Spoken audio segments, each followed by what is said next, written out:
All right, all right. What's going on, everybody? DB4 here, and welcome back to the channel, and welcome back to Miss Legacy. We are here for yet another glorious episode. Let's get it. Now, if you don't already know, Miss Legacy is a tabletop open world MMORPG with a lot of classic RPG elements. They got some interesting things going on. They have turn-based combat. They have some real-time elements mixed in with some real intricate storylines, questing, real similar to games like Dungeons and Dragons, and basically any tabletop game you can play. It's real dope, real true to that style of game.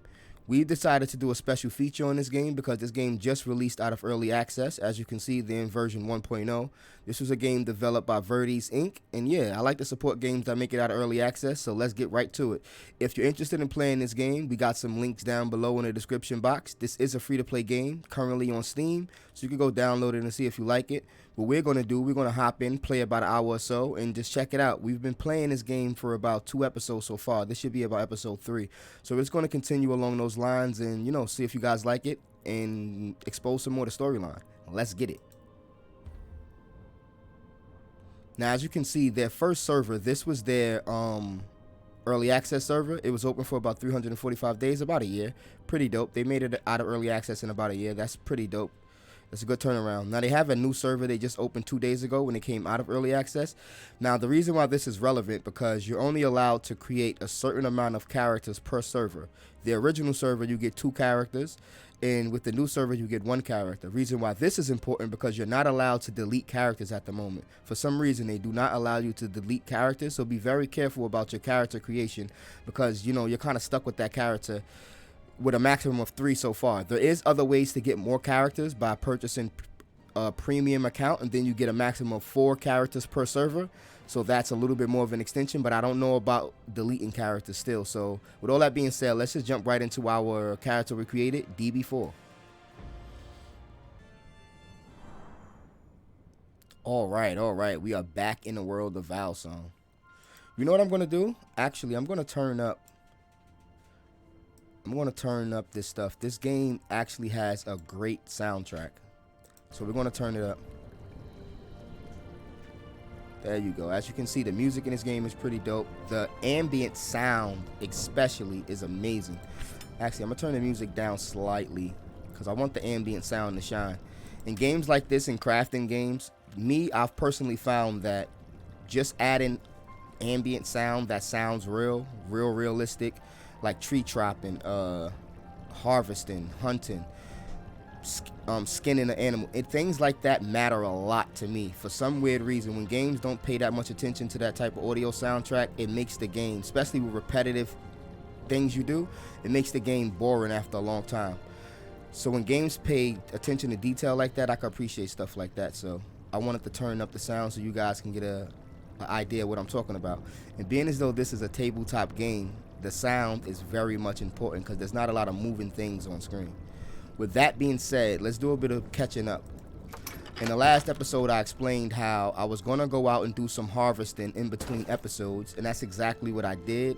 I went out and collected, you know, some leather, some stone, some metals, and some wood and things like that. We got a couple of bonus items as well. I did get into like an accidental battle with a rabbit, and we ended up leveling up just a bit. I didn't want to do no leveling on screen, but we did get enough experience to go up to level 1, and I think we increased our mountain in a bit as well because, you know, we did that battle in the mountain. But with all that being said, the only skills that went up off camera is our forest skill, obviously because we were harvesting wood. Our mountain skill went up because we spent some time harvesting metals, and we did get some more of our harvesting skills like mining. We got lumberjacking, we got hunting up to 7, and we got botany up to 7. So basically all of our skills have increased in between episodes. We didn't make any progression on the storyline. I wanted to save all of that for on camera so you guys don't miss out on much. And I want to do some crafting before we leave the domain. So let's get to that right now.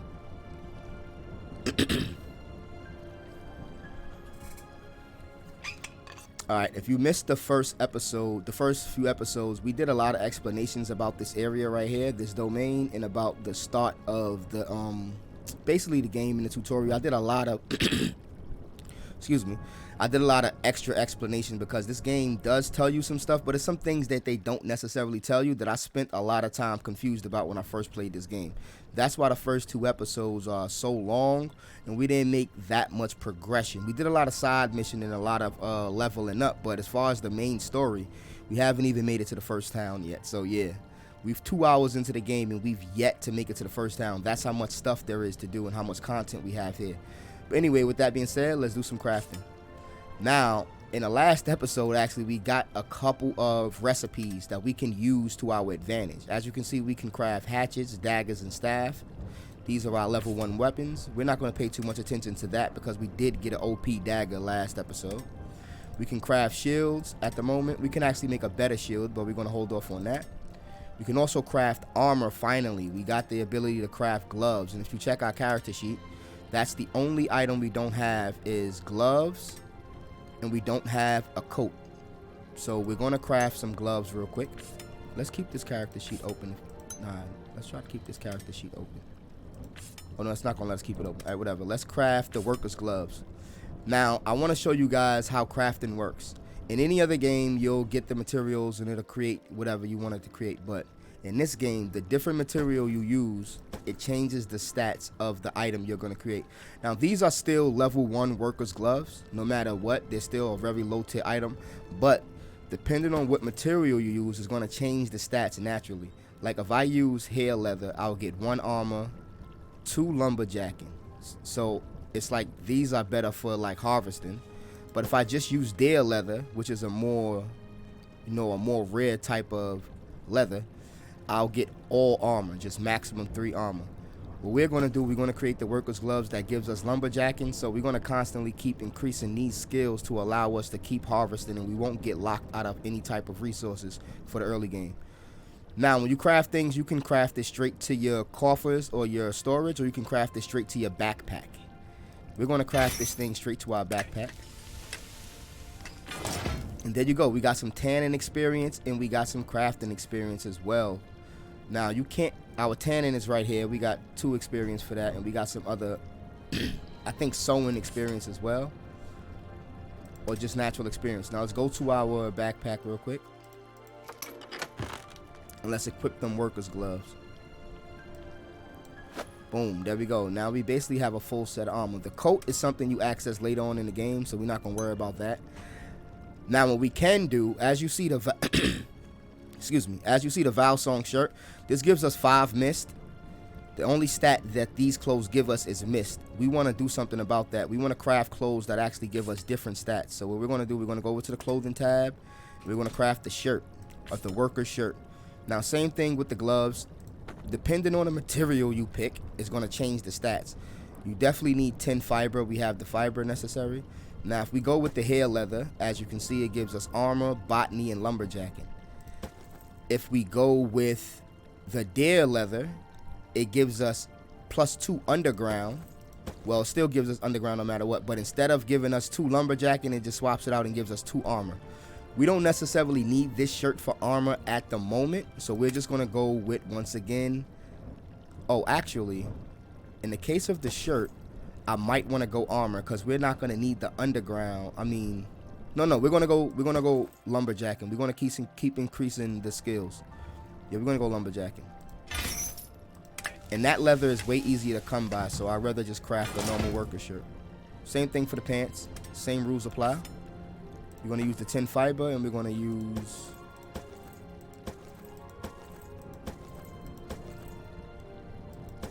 this gives us 3 hunting opposed to 2 armor. It still gives us some armor. It's still good enough. Let's craft that as well. So we get tanning and sewing. Yeah, because if you look, we need sewing for this part, and we need tanning for this.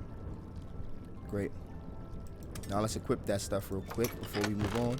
And as you can see, I crafted that stuff straight to the storage opposed to our backpack. It doesn't really matter though. Now I want to show you something else we can do with our inventory real quick. Let's just put some stuff in our inventory that we're going to take with us. these are our components. I had these tucked away just to create more space in our inventory. We want to take our bandages. We definitely need these. That's our healing items, and we're going to take our blanket. We're going to leave this here. Now, what I want to show you guys is your inventory can get kind of cluttered from time to time. So what you can do is you can click an item and move to safe.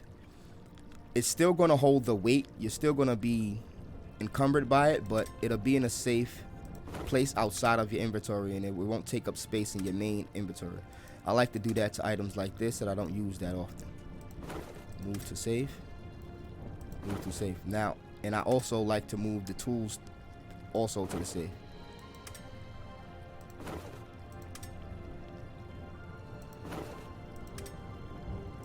The only thing will be up here is resources and quest items. This is going to be the clothes that we're going to swap between back and forth in our normal tools and stuff. Now, speaking of tools, we don't need this multi-tool anymore. So we're going to put this down, and we're going to craft the necessary tools that we need to continue. Because as you can see, we have high skill, but we don't have the necessary tools to make use of our skills. So let's go back to crafting real quick. Let's go to tools, harvesting tools.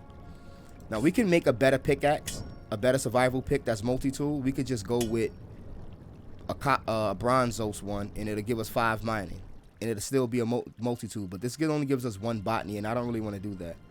So what we're gonna do is create a sickle first. As you can see, we have to pick the material in the handle. Now, if we just use regular supping and regular cudel, it gives us +5 botany. That's pretty good, but our max botany skill is 8. We want to get as highest to that as possible.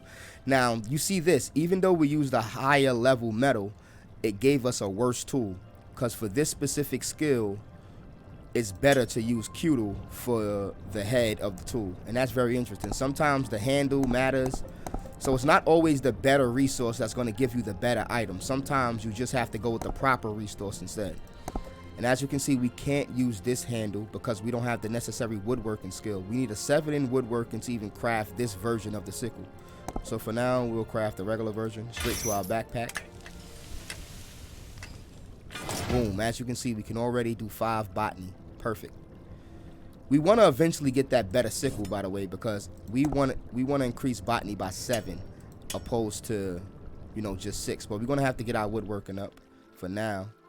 And the best way to do that is craft more tools. Let's check. Let's see. Coffers. Items. We'll send this to the safe. That's 8, 10, 8. Can we get better tools? Let's see if we can get better tools. If we can't, we'll just wait and get our our woodworking up later on. Now, the axe, it is better to use the bronzose head opposed to the handle. All right, but we got to get our forging and our woodworking up to get the next level. The current one we got is giving us 10, right? I forgot already. Let's see. No, the tool is giving us 8. I can tell from here.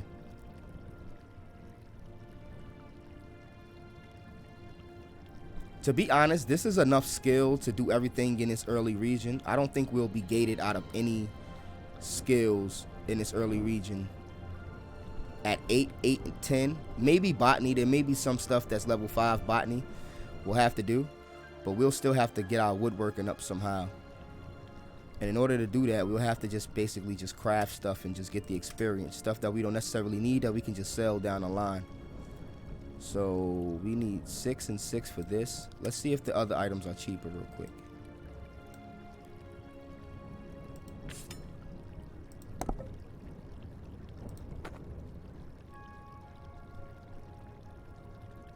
So everything is going to take 6 and 6.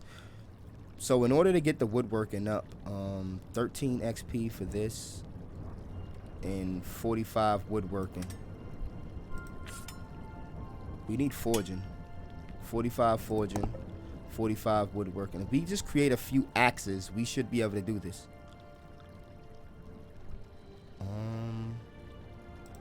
It's worth it. I'm really doing this to get the botany tool up. Yeah, to get woodworking up so I can craft a better botany tool. So I can at least have botany 6 or botany 7 before we leave.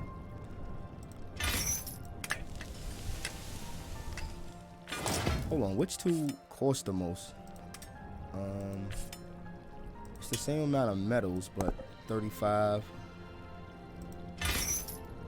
Same amount of materials. But what's the price on everything? Oh, it's all 35. All right, cool. We're going to sell a lot of this stuff anyway. It's not going to be a big deal. It's going to get us a bunch of cash that we can use, and it'll make us level up. And I did collect a bunch of resources off camera, so we're good with that.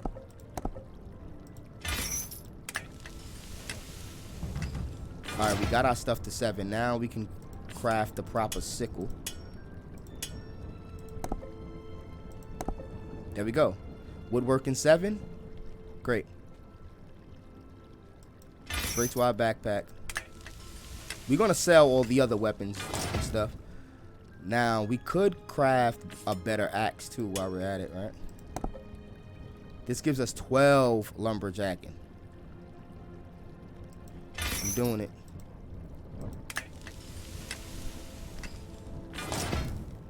Better pickaxe. Why not? 17 lumberjacking. Why not? This will make sure we won't get locked out of any resources that we come across in the early game. That's like the worst thing to happen. You come across some good resources and you can't necessarily get them because you don't have the necessary tool to get it. So we want to put all of these better tiered items in our backpack right now. That's 4, right? I think that's all 4. Sickle, yep, let's check. Perfect.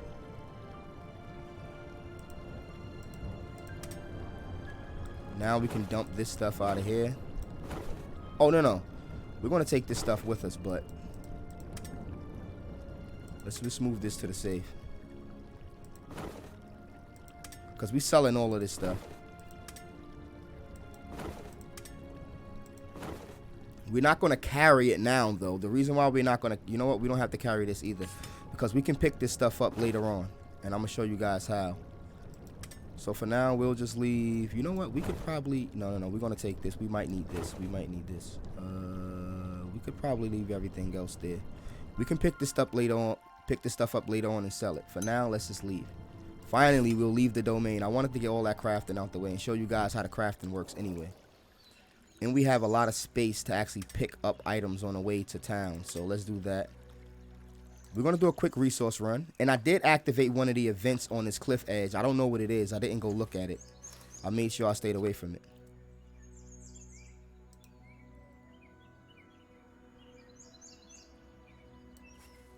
That's weird. I was about to say, why is it searching for a path and it's right there? Get some of the resources that we just used back. We're going to do a quick resource run and then we're going to head to town. Ah, another event just popped up and it looks like we don't have the necessary requirements to complete it. So they're going to give us the event, but it'll be marked in red, meaning that we probably don't have the necessary skill to complete it, but we can still view it and see what it says. We'll hit that event up on the way out. We're going to handle these other resources real quick.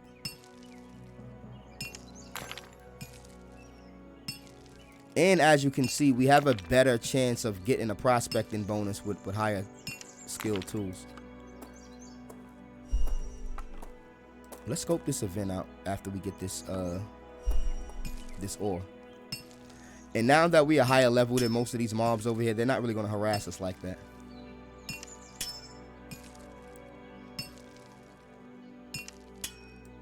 Now let's check this event out real quick.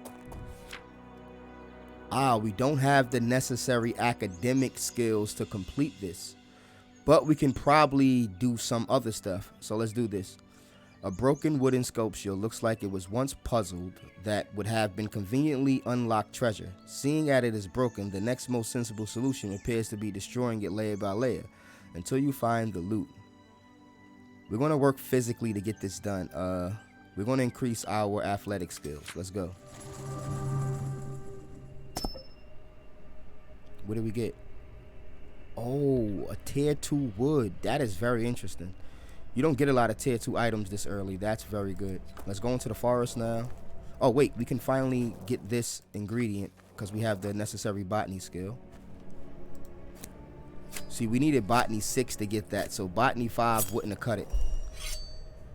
Let's take on this zombie.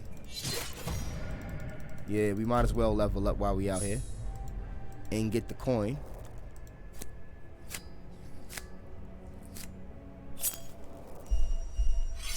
And I'm figuring the reason why the coin doesn't stack, because the coin I acquired while I'm out here fighting these zombies is in danger of being lost. So it's going to be in 2 separate stacks.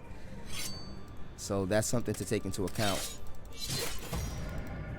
I'm pretty well equipped for this. They gave us a decent amount of armor to start. So I'm pretty well equipped to deal with this. Let's head over to the forest, collect this wood. Now, if we were like level 3 over here trying to get this stuff, this would be a very dangerous position to be in. Facing up against level 6 or level 5 zombies, yeah, we will get dropped quick in this forest. But since we got this dagger and a few pieces of armor, we're pretty good. And we got our workers' clothes on that added extra armor. So yeah. We still risk being attacked every time we harvest. There's a chance of being attacked at night.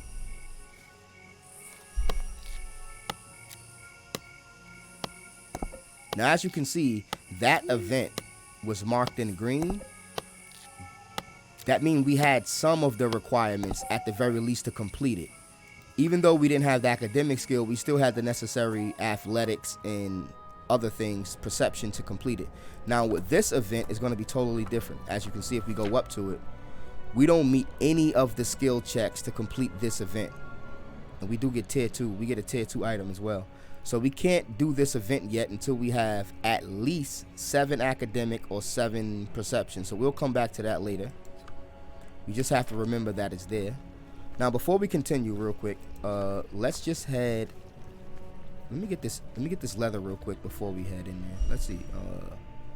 Encumbrance. We might be over encumbered, but 89 should be enough for 6 pieces of leather.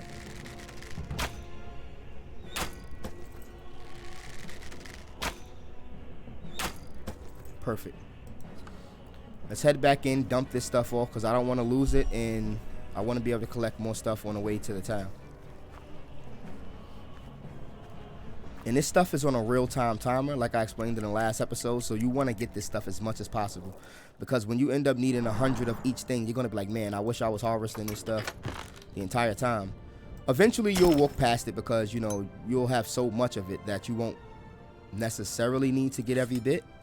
But this early game, it's best to just grab everything as you can and keep everything on a similar timer.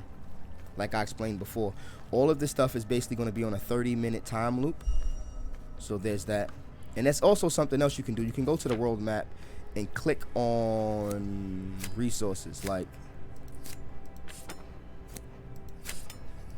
you can tell you all the mining stuff is at. It tells you all the wood is at right there. All the botany things. And it tells you what level you need to be to harvest them too. That's pretty dope. And it lets you know if their cooldowns are up. We'll make it to the town eventually. Don't worry. We're just going to get all of these supplies. There's a bunch of stuff in this hill that we couldn't get quite yet. So we want to make sure we get all of that stuff now. We want to go to this forest and get all of that stuff too.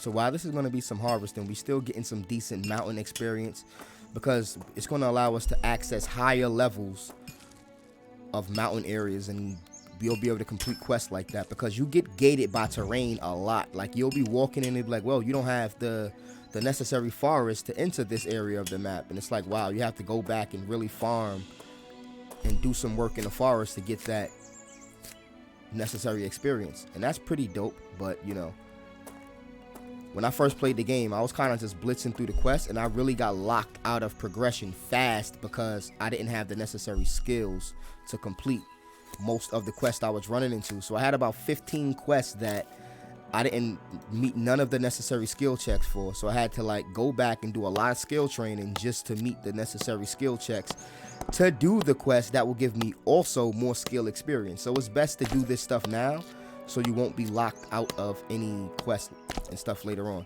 Like, I'm already locked out of an event because I don't have the necessary academic skills to complete it. Which is not the end of the world, because I'm gonna show you guys how you can gain these type of skills very frequently. Let's go get this stone, and then we should be pretty good.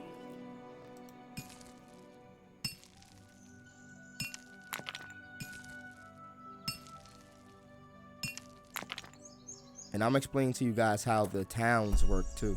The towns are pretty interesting. I love how the towns work. Exploration in this game is just a treat, because it's like, I could just imagine this being an actual tabletop game and stuff like that.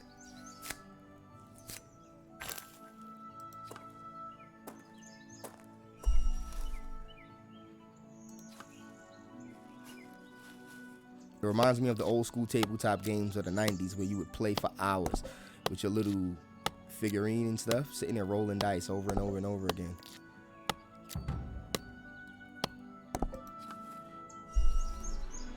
And it's not as complex as Dungeons and Dragons, but they do a great job with the storytelling, the scenery, like setting the atmosphere.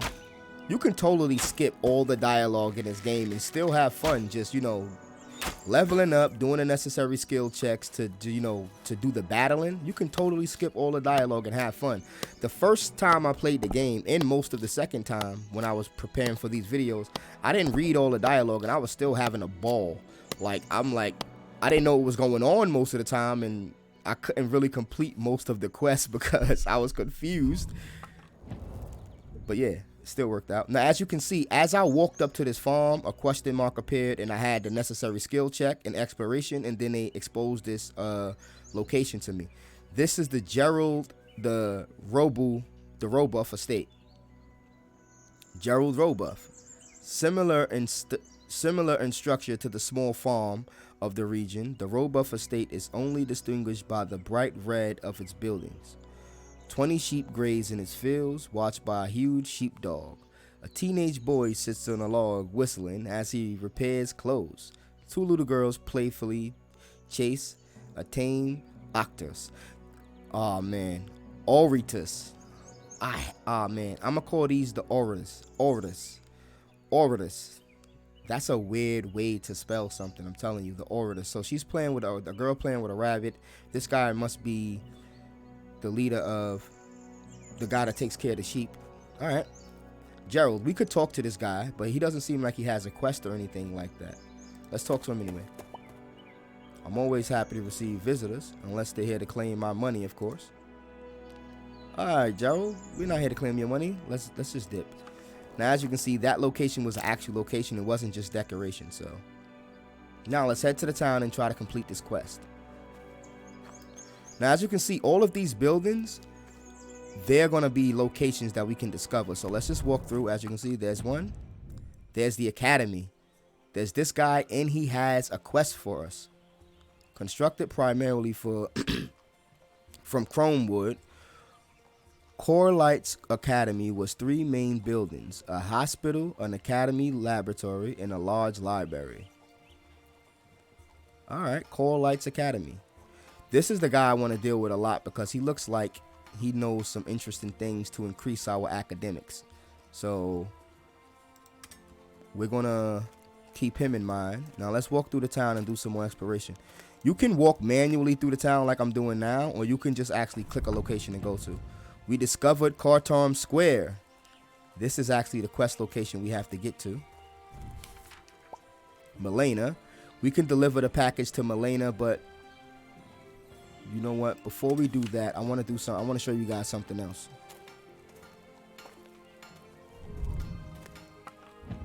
This is the Queen's Fancy.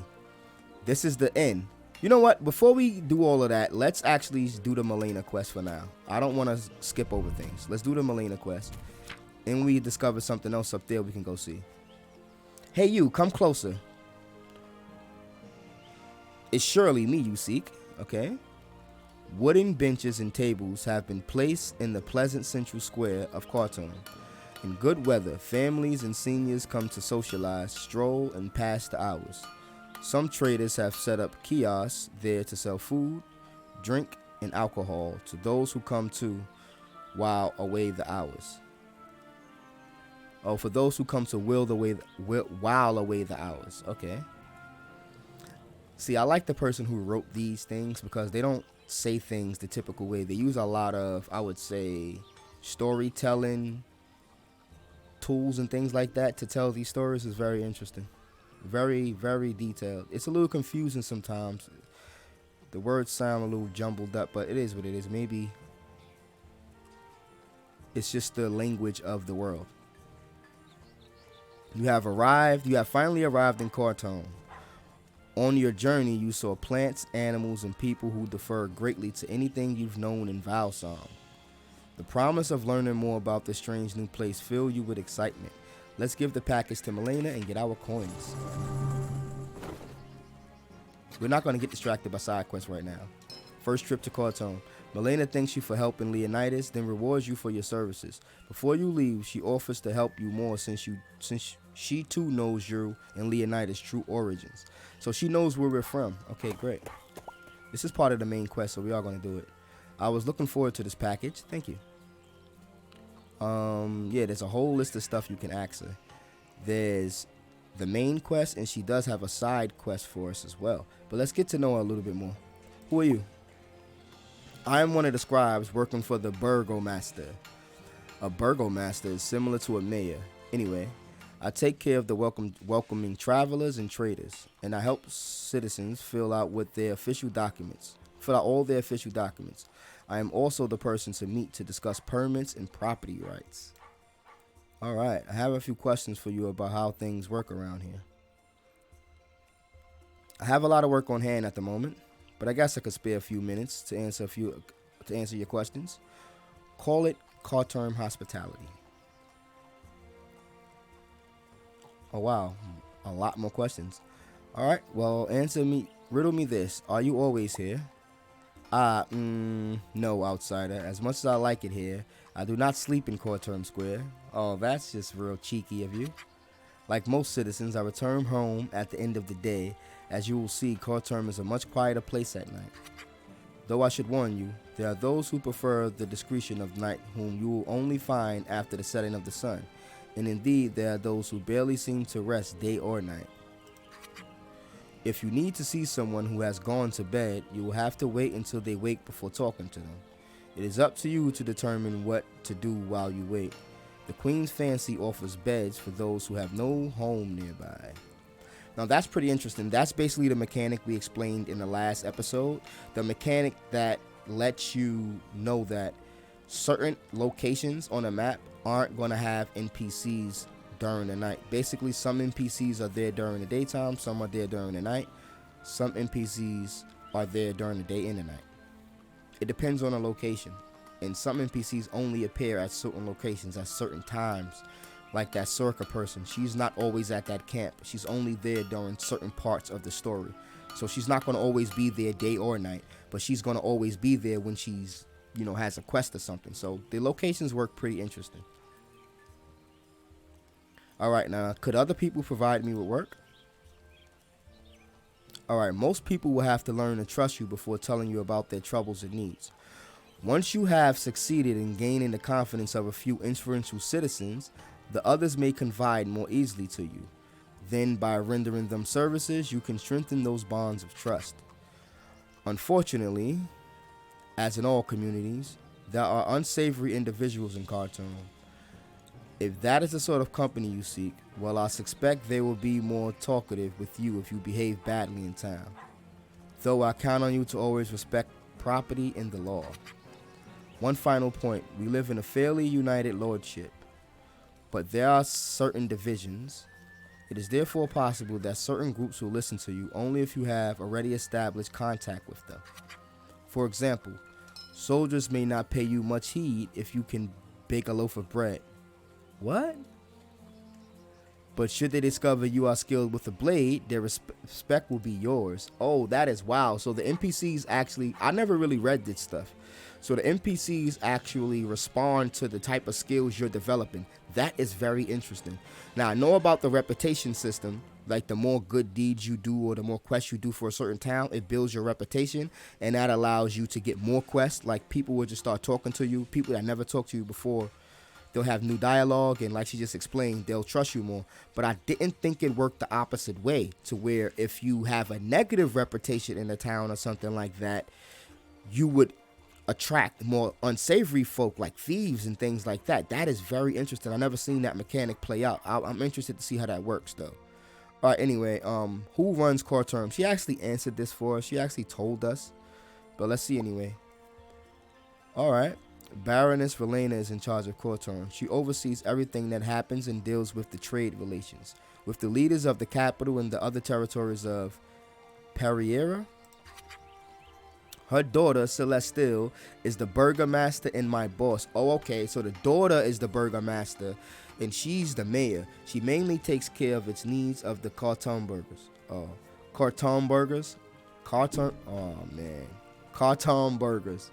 Her team collects taxes, distributes public funds and permits, and helps in the all too regular events of disaster. I'll say, so there's regular disaster events here. Okay. Cedric Duverger Carton is her half brother and the forest master. He ensures compliance with the rules on hunting and forestry. Also, there's actually hunting laws in the forest, like the King's Forest. They hunt down poachers and stuff. And manages relations with citizens who live outside the villages. His father, Charles, is the Baroness's husband and an important merchant.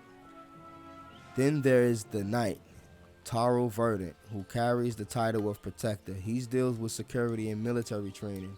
He is also the master of arms of the ruling family. Oh, that's some interesting information. I never read that stuff.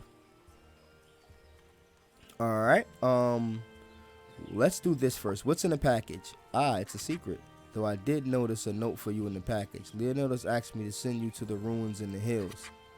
Would you like to go now? Yes, the tales of Leonidas intrigue me.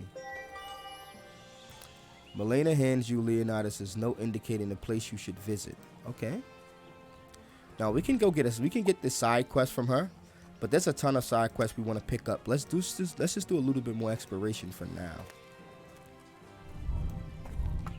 That's the inn here. This is the multi-forge or the blacksmith. Pretty dope. This is the barber. You can basically change your character appearance here. Let's check this side of town. Doesn't seem to be anything over here by this little dock. The Queen's Fancy, yeah. Okay, we have the barracks. This is where the soldiers are. Myrtle. Champ Tilly. I said Champ. Okay, Champ Tilly. This place is the marketplace. And as you can see, we're getting exploration experience for doing this. We're already at level 3. This is why exploring a town is very useful. Another location. The Great House of Carton, Celeste, the lady she just told us about. Alright, those are all of the locations in town.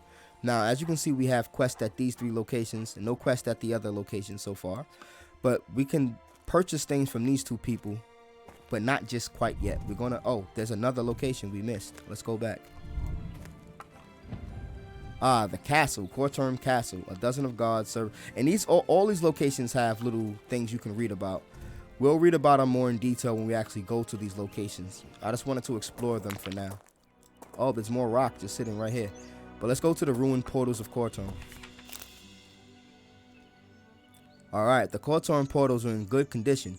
You don't have to improve its structure, but it will be necessary to use your knowledge to properly calibrate the telluric resonance of the stones. Okay, let's do that. And you know we needed 10 mists to complete that objective. We have the necessary mist, and there we go, activated the portal. Bingo. Corterm portal activated. Now look, we don't have any quest, anything to do. Let's go inside the portal though.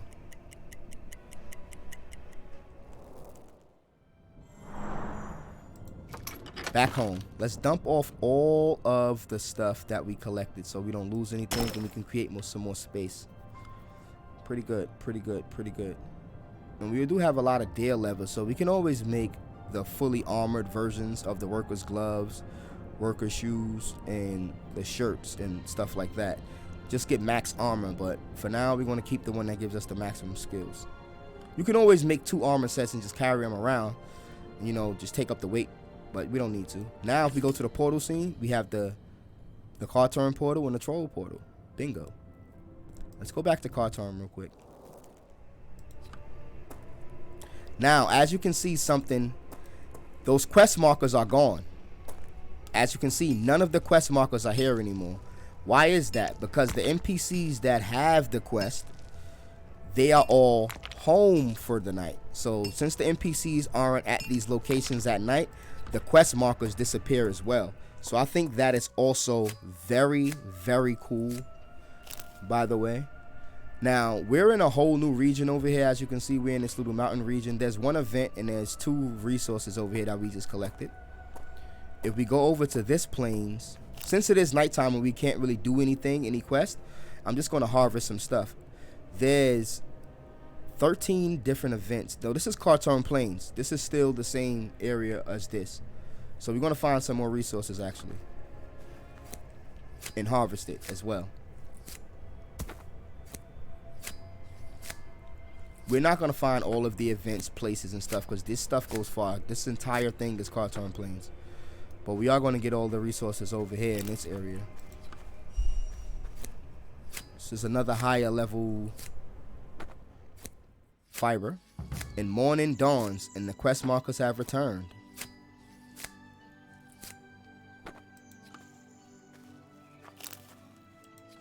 I know where most of these resource nodes are, so I know how to find most of them.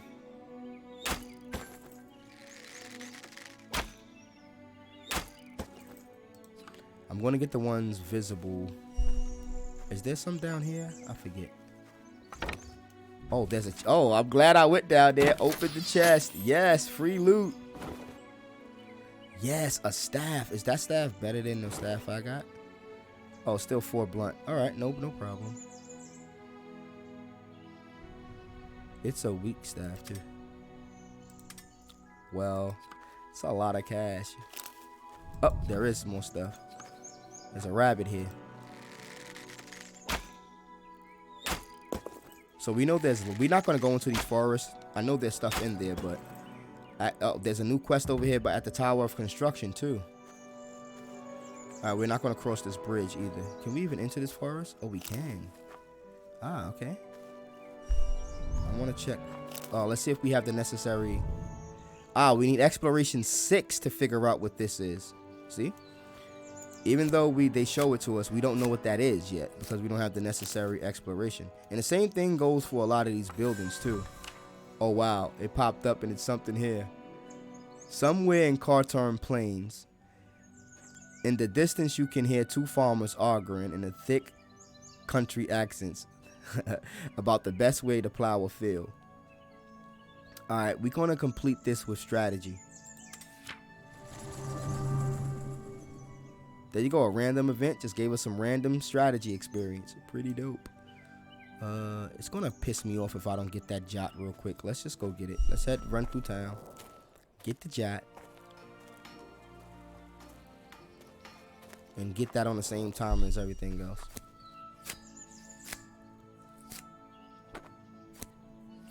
We're gonna do a lot more questing, but we do want to get these resources that are out in the open.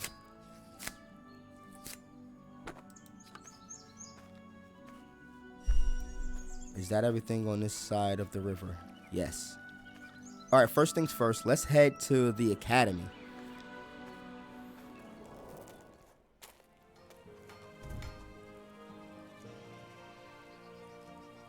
Let's talk to Old Light Mine.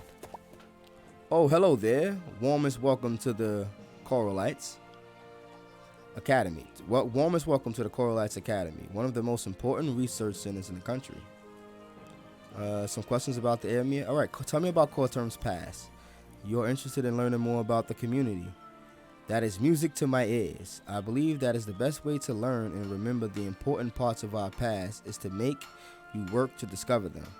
I'm sure a traveler like you will find it more fun to learn through experience. Yes, I would. That's a great idea. Let's get right to it. Oh, I don't have the necessary skill checks. All right, I need to increase academics, persuasion, or strategy. All right, great. Let's head to Quarterm Square and see if this lady has a quest for us that can give us the experience and that stuff. I wish you warm welcome. All right. You said you had a job for me. Usually I don't take care of providing work for passing adventures. Then again, seeing as it was old Leonidas who sent you, Lena gives you a cheeky wink. Let's start with something simple. I have a letter which must be given to a friend living somewhere on the plains of Khartoum. Though if you feel like it, you could explore the village of Khartoum before delivering it. Alright, fine by me. I already explored the village, by the way. She wants us to head over to this guy that we found. Alright. To make a job more interesting, Milena refused to tell what exactly where her friend was. However, she explained that his farm was called Domain Robooth. We just came from there. She also told you what the area he was in, and you will have to explore those plains to find it. See, look, there we go. We just explained that, and she gave us a quest to do so. Very good. Now, we can also pick up another quest. And as you can see, this quest is being tracked. The second quest we picked up. The owner, the cook, and the waitress are more than enough to serve the clients who come to the hostel during the daytime. Most of them are regulars, though a few passerbys are lured in by the smell of cooked meat and spiced broth floating out its doors. Okay, so this is a nice, the queen's fancy. 2 people here. He looks pretty like an unsavory character. Alright, let's talk to the guy with the quest first. Welcome, welcome, one and all. Take a seat and call me Rule. Would you care for a bowl of our octus soup stew with Quarterm sauce? Was it down with a mug of tartoga? A glass of rahumbalar, perhaps? Tartoga, rahumbalar, Quarterm. I know what Quarterm is. I would like to explore the singularity, but I don't have that. Not sure I have the necessary equipment. Can you help me? I want to know what this stuff is, though. By the spine of the bone. By the spine of a boneless goat. You're not from around here, are you? Barely understand your accent. Rumblar is a strong alcohol classified as the X's by the Primal Alcohol Commission. Tartar is a beer brewed by a local farmer. Let's change the subjects, because he's going to start knowing that we're not from around here. Alright, I would like to explore.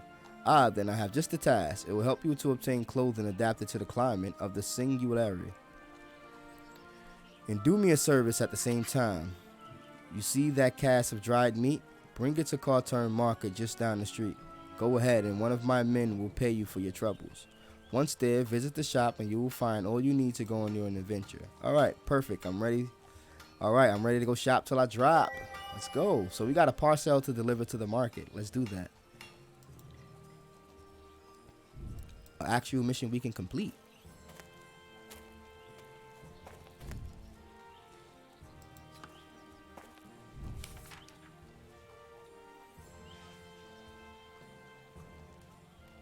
We can haggle for better prices and get 10 gold, or we're doing it.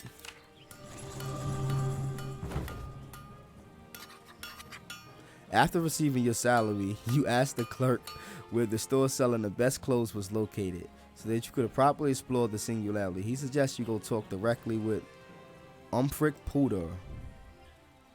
Oh, right here. This guy. Alright, a dozen of farmers, artisans, and itinerant traders have positioned their goods in a permanent stalls or temporary kiosks. The clientele are mainly retirees and women with their children. A few days a year, traveling buskers stop by Khartoum in the hope of collecting a few coins. Now let's talk to this Parder guy. If you're looking for a good fresh product, you've come to the right place. Never buy them in Wellner. The maggot-ridden vegetables rot after a couple of days. Oh man, Wellner, that must be a different village. Wellner, Cartern Market. Now we're not gonna ask any questions. These people are gonna start asking us like where we're from. Okay, first we can sell stuff here too. We want to do that. Do we have our stuff on us? We don't have the stuff we want to sell on us. We're gonna go get that in a minute. Actually, we'll sell this staff. We don't need it. Let's see what we can buy. Here you go. You can buy bandages. You can buy a blanket. You can buy a companion. This is not a combat companion. It's just a regular guy. Now, if you want to travel the lands, what you're going to need is a traveler's clothing set. You're going to need a traveler's hat. See, it gives you 4 forest, 2 mountain, all of that good stuff. Traveler's hat, traveler's boots, traveler's pants, traveler's shirt. We're going to purchase all of that stuff right now. Traveler's boots, traveler's pants, traveler's shirt. There we go. Now we have the entire traveler's set. There's a traveler's cloak too as well, and like other traveler's items. But so far we have hat, shirt, boots, pants. 4 items. Now we can do the same thing with the adventurer set. As you see, the adventurer set gives us tons of armor. Actually, this doesn't give us any more armor than the hat we have on. This gives us armored boots.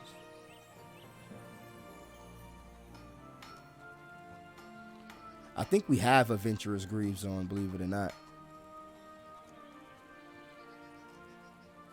So we want the torso. This is made with deer leather, I bet. Yeah, deer. That's the deer leather version, and it's the hair leather version. All right. So I think we want to get this stuff anyway, just to have an armor set to wear. So let's buy it. We'll get the helmet. Even though we don't need the helmet, we have an equivalent, but it gives us 1 underground. That's going to help us go into caves and stuff. So let's buy this. The no, hold on. I think we have adventurer's greaves. I know we don't have a torso though. Let's check. I think we have adventurer's greaves. Buy. Yeah, we got the adventurer's greaves. Almost double bought some stuff. Now, as you can see, we got a traveler set and we got some more adventurous pieces. Perfect, perfect, perfect. Now what we're going to do is head our way to the portal and come back and sell a bunch of stuff.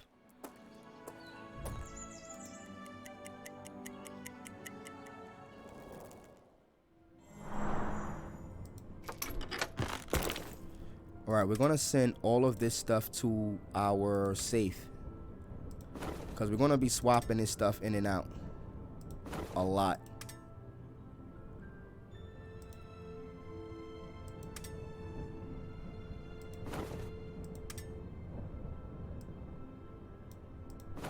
Now we already have 3 sets of equipment. We're wearing a mixture of everything. The worker stuff is good for harvesting, so you got the worker set. As you can see, this is a traveler's cloak, worker's hat. Then we have the adventurer set. The Vow Song set is just for mist. We don't really need extra mist at the moment, so we can get rid of those. But then you have the traveler set. That's for accessing certain areas and exploring the map. Then you have just the hard adventurer set, just for extra armor and underground to go inside caves. So that's pretty dope. I like that a lot. Now what we want to do is take all of this stuff out and sell it.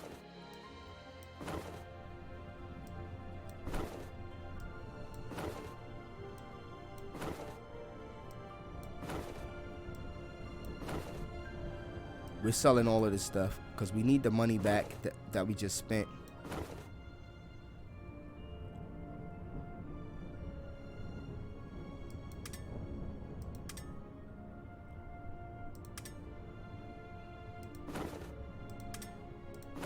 I have to take all of this stuff out the safe, actually.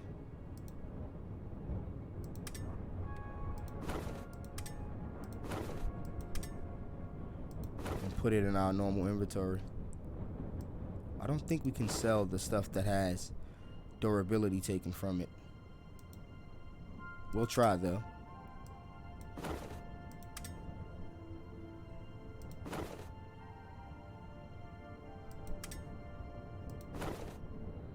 All right, good.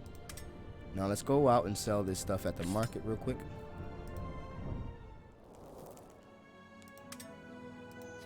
Then we'll go complete this lady's quest, and hopefully we'll get some good XP for that.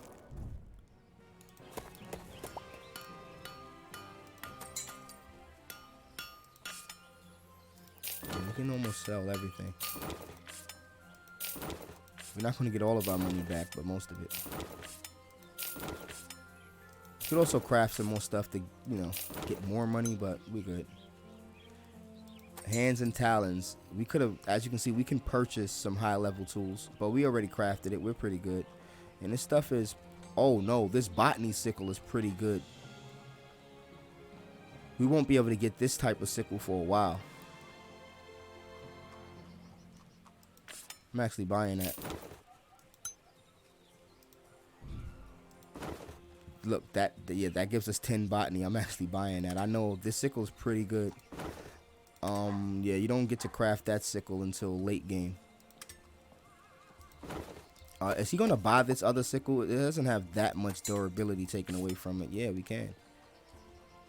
Great. Now we have the best sickle possible. We shouldn't be gated, because botany does have a high skill gap when it comes to your botany skill. We're a little encumbered, but let's go deliver this package. And when we deliver the package, we can head back down and go do another quest down south.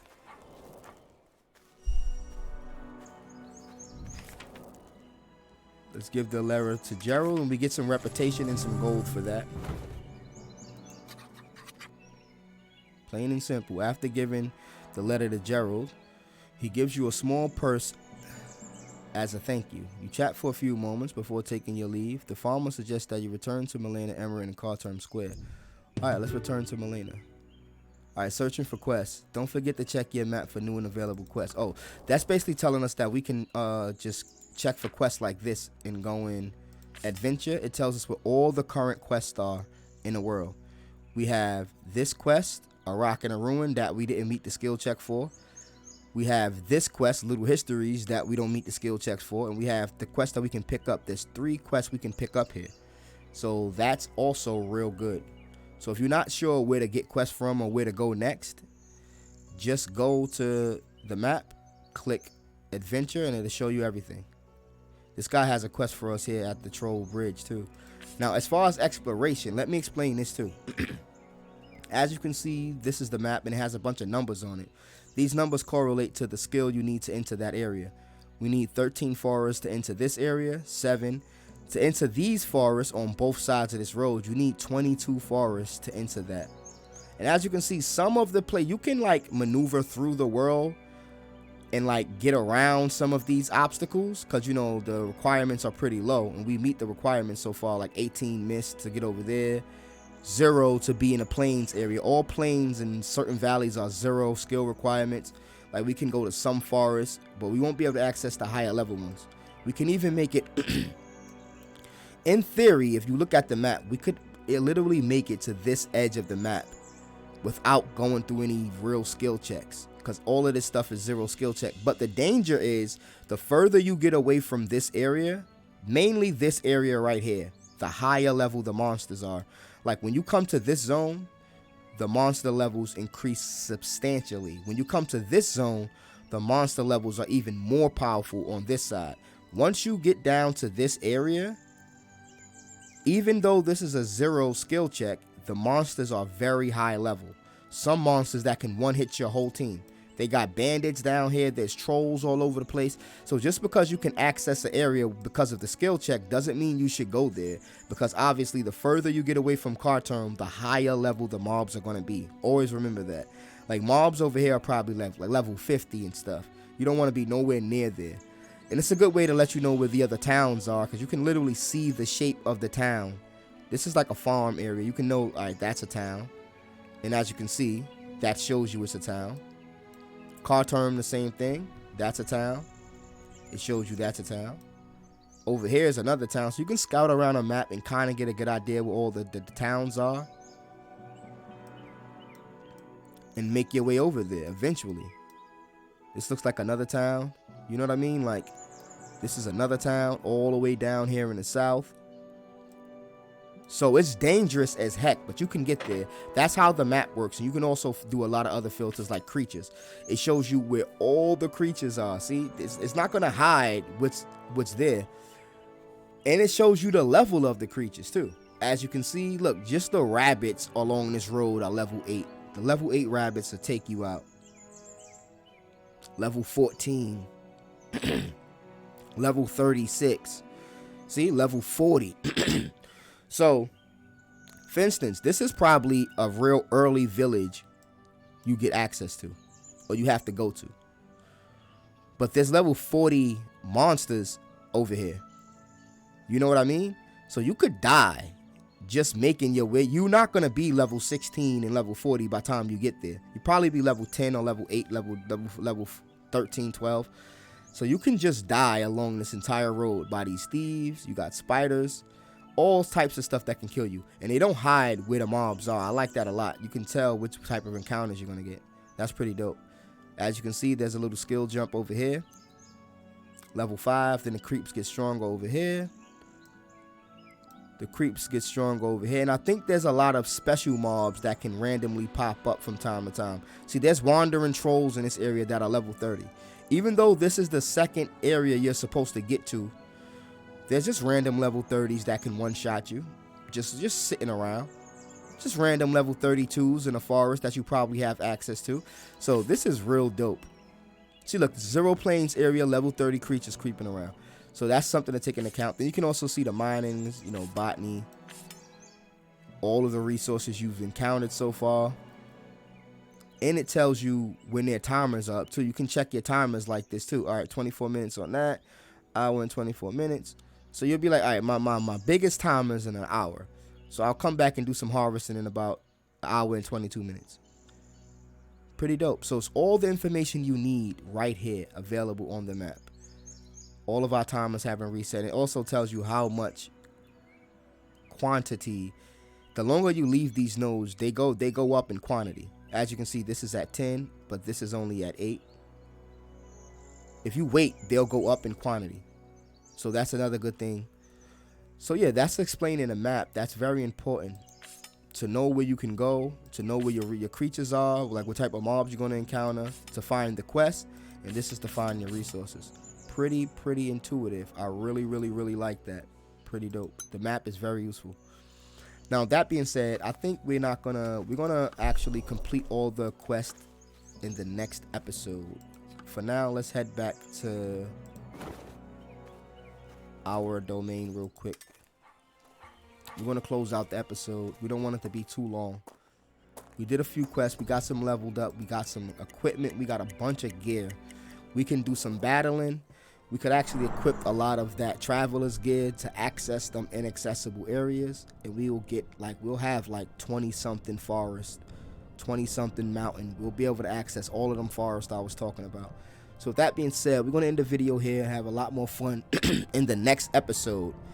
If you guys like this video, make sure you like the video, comment, and subscribe, you know, if you feel like it. If you're interested in playing this game, I got some information down in the description box below.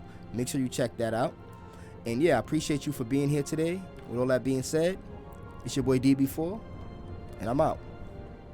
Peace.